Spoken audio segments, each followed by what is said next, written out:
Hi hello అందరికీ. Just మీకు ఒక సర్ప్రైజ్, నాకు కూడా సర్ప్రైజే, మీకే కాదు నాకు కూడా సర్ప్రైజే. ఏంటంటే మీకు నా వంగ తోట ప్రతిసారి చూపిస్తున్నాను.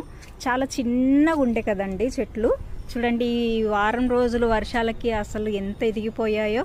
నాకు నా అంత హైట్ వస్తున్నాయి చూడండి, ఇంత హైట్ వస్తున్నాయి అంటే నా భుజం వరకు వచ్చాయి ఈ చెట్లు. ఎంత పెద్దగా ఎదుగుతున్నాయి, ఎంత హెల్దీగా ఎదిగినాయి చూడండి. అసలు పిందెలు పూత అయితే చాలా ఉంది. అంటే ఈ మధ్య నేను మీకు ఒక హార్వెస్ట్ చూపించాను కదా, ఆ హార్వెస్ట్ తర్వాత మళ్ళీ ఒక 2 కేజీల దాకా మా వారు కోసుకొచ్చారండి.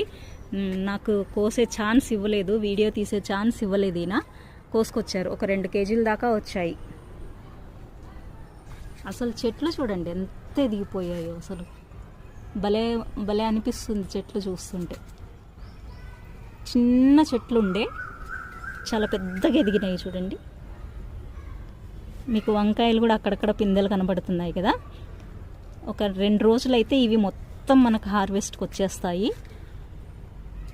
చూడండి చెట్లు అసలు ఎంత బాగుందో, నాకు చూస్తుంటే ఇంకా చూడాలనిపిస్తుంది వీటిని. చాలా బాగుంది వంగ తోట.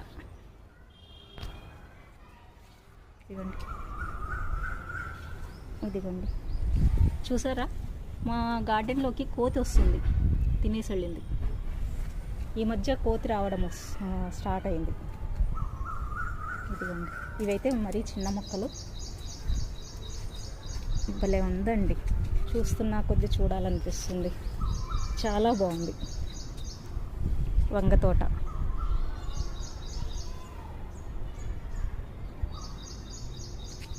ఇలా మనకు మిద్దె తోటలో ఇలా ఉంటే ఇంకా ఎన్నైనా పెంచుకోవాలనిపిస్తుందండి.